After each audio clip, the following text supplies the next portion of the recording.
para testar um quadro novo hoje no canal, os famosos icebergs. Eu selecionei alguns mangás que possuem um excelente nível de arte e ranqueei eles nesse formato de vídeo, começando dos mais conhecidos. Mas e aí, né? Já vou começar polêmico, hein, Eric? O que significa um excelente nível de arte? O que é o critério para determinar o excelente nível de arte?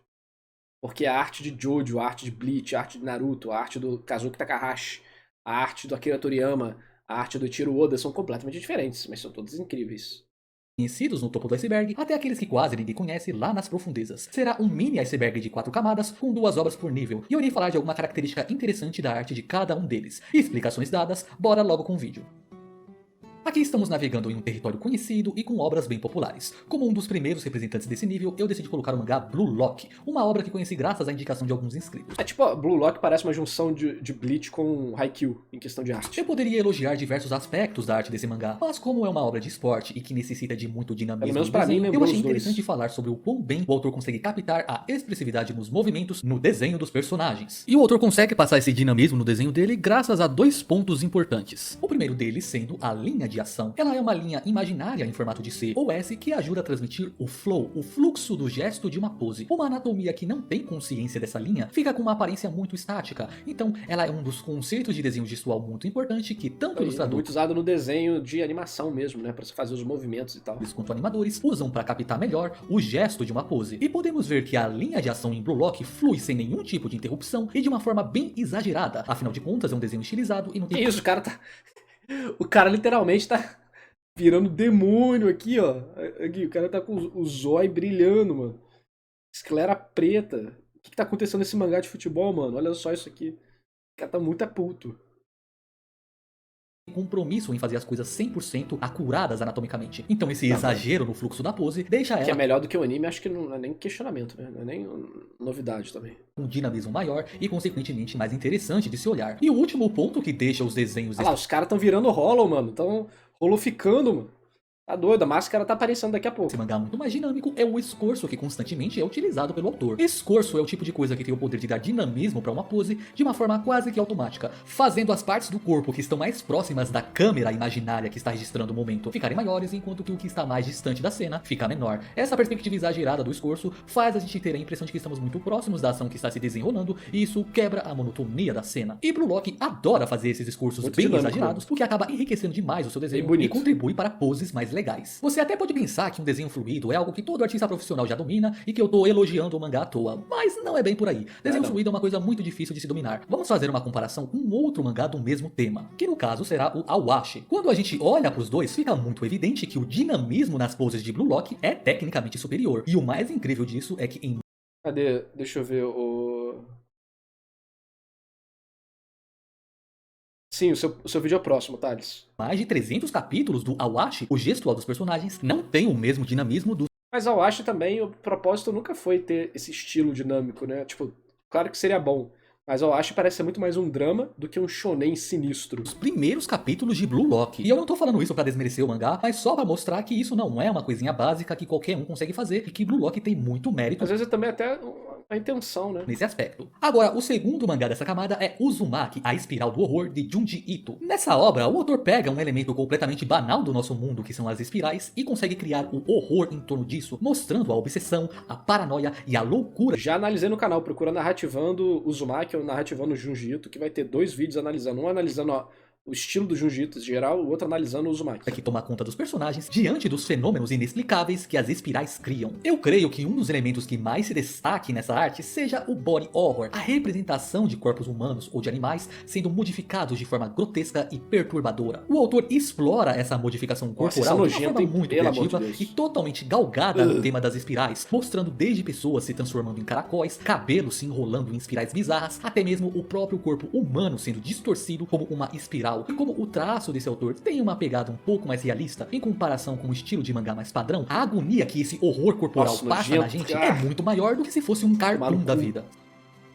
Agora já estamos submersos na água e começam a aparecer obras que, apesar de terem um certo reconhecimento, não chegam a ser popularescas. E como primeiro representante desse nível, temos o mangá Hoseki no Kuni, onde os personagens principais são Já tentei assistir o anime 3 vezes, mas sempre paro por algum motivo. representados em formas de gemas, pedras preciosas, e que tem que ficar lutando contra umas criaturas esquisitas que vêm da lua para tentar raptar elas. Esse mangá tem um traço que é bem original e minimalista, mas eu creio que uma das melhores características da sua arte seja a forma como o espaço negativo é usado nela. Mas aí você pergunta, que bodega é essa? Bom, para entendermos o que é espaço negativo, precisamos saber o que é o espaço positivo. Em uma imagem, qualquer coisa que seja o assunto principal, o elemento que mais chama a atenção, automaticamente se torna o espaço positivo. Enquanto que o espaço que fica em torno desse objeto, aquilo que não chama tanto a atenção, é o espaço negativo. Uma das várias utilizações desse conceito na arte é para fazer certas brincadeiras, por assim dizer. Como nesse exemplo, onde o espaço positivo forma a silhueta do Batman e o espaço negativo, ao ser invertido, forma a silhueta do Pinguim. Já nesse outro exemplo, o espaço positivo forma um toca-disco, enquanto o negativo faz a pintura de um pássaro. Hoseki no Kuni usa esse conceito de espaço negativo de um jeito diferente, se utilizando da sua arte minimalista para enfatizar não somente o assunto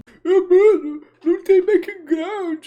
principal, mas também todo o vazio que o cerca. Apesar da nossa atenção estar direcionada para a personagem no espaço positivo, nós não podemos deixar de notar todo o vazio que a cerca, que é o espaço negativo. Esse vazio ajuda a valorizar ainda mais as personagens que estão no espaço positivo, servindo como uma espécie de apoio. Essas escolhas de composição também ajudam a transmitir a sensação de solidão, melancolia e vazio para essa obra, além de amplificar os eventos dramáticos e emocionais de algumas cenas, como quando uma gema é quebrada ou capturada pelos inimigos. Então, Hoseki no Kuni é um ótimo exemplo de como o espaço negativo pode ser usado para ressaltar a atmosfera de uma obra. O meu único contra na arte desse mangá é que às vezes eu sinto muita dificuldade para conseguir diferenciar as personagens entre si. Esse é um problema que eu considero sério, mas tirando isso, a arte dessa obra é muito legal. Agora, o segundo integrante dessa Atelier of the Witch Hat. Isso aí parece que veio de um livro de contos mágicos em inglês. É muito gostosinho. chamada é Atelier of Witch Hat, um dos mangás com a arte mais bonita que você terá o prazer de conhecer. Mas sejamos sinceros, a arte bonita é o que mais tem por aí. Atelier está aqui por outra razão, que é pela forma como a quadrinização é apresentada nesse mangá. Muitas vezes os quadros dessa obra são mesclados com a arte de uma forma que é quase impossível dissociar um do outro, se diferenciando da maioria dos mangás que seguem um esquema de quadros mais tradicional.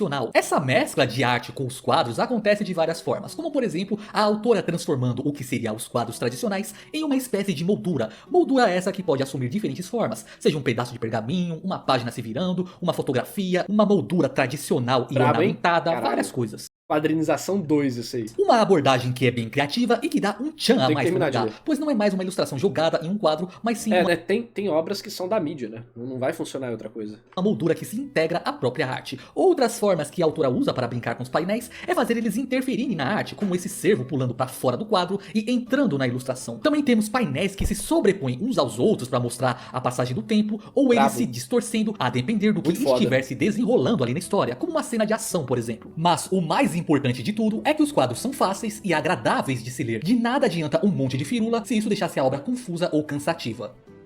Falo nada. Aqui já começa a entrar obras que são pouco conhecidas mesmo. E como primeiro dessa camada, eu coloquei o mangá Uzogi e a sua Esse eu não insana conheço. evolução artística. Essa aqui é uma obra que fala sobre apostas, a la Kagegurui, só que muito, muito melhor. Nos primeiros capítulos, não é como se essa obra É muito difícil, né, galera? fosse mal desenhada nem nada do tipo. Mas o autor melhorou tanto o seu desenho que mostra Virou meio Jojo ali no esse negócio ali no final, né? que ele ainda tinha muito espaço para poder evoluir. Temos uma evolução em quase tudo por aqui, seja nas dobras das roupas, que são representadas de uma forma melhor e com mais consciência do efeito que a gravidade tem nelas, nos cabelos, que tem um fluxo de caimento muito melhor, com diversas mechas esvoaçantes a lá o mangá de Inocente, combinando isso com o melhor uso de highlights. Para quem não conhece esse termo, eles são pontos luminosos em alguma superfície Falta de um salsicha, mano. que torna ela mais brilhante e reflexiva. Isso é algo que melhora demais a aparência do cabelo e foi algo que melhorou bastante no decorrer desse mangá. Também temos rachuras que receberam um upgrade e toda a movimentação dos personagens ficou mais natural. No final das contas, essa evolução deixou a arte muito fechadinha em diversos quesitos. Eu ainda não terminei de ler a obra, pois ela é bem grande.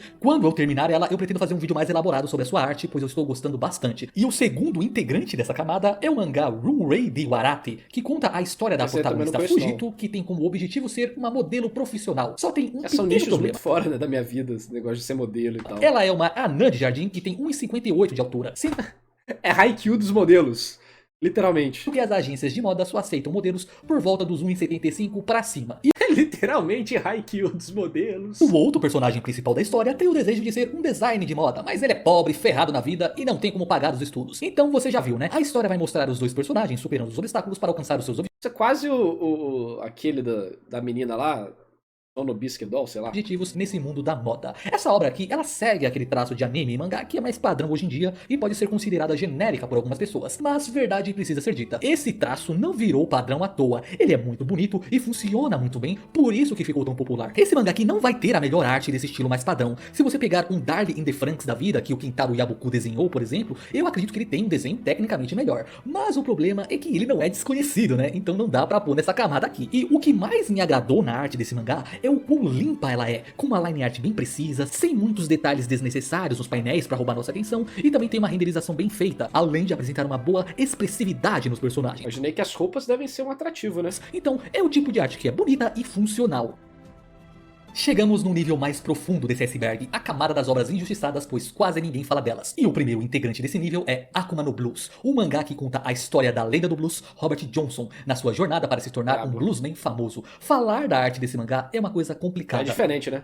É bem diferente. Ele é um desenho mais realista e tecnicamente muito competente, mas creio que esse não é o seu maior trunfo, mas sim a forma como o autor consegue colocar a cracudo. música dentro do mangá LSD. sem utilizar de nenhum som. Esse é o tipo de coisa Isso aí é composição foda, né? que é muito difícil você conseguir explicar em palavras. Esse mangaka fez alguma espécie de bruxaria na forma como ele organiza os quadros dessa obra, que ele consegue despertar a música Pô, mano, mas não tem um monte de balão de fala em cada quadro, então não consigo entender. em você só com elementos visuais. Conseguir passar essa Disse sensação da música a pro leitor comunidade é o otaku. principal desafio que uma obra desse tema tem que enfrentar. Mas aqui o autor conseguiu fazer isso de um jeito magistral, porém você só vai entender se você ler essa obra. É uma pena que o Zé Ruela desse autor largou o mangá e tempos depois foi fazer o quê? Prison School, que pra quem conhece sabe que é quase um rentão da Ah!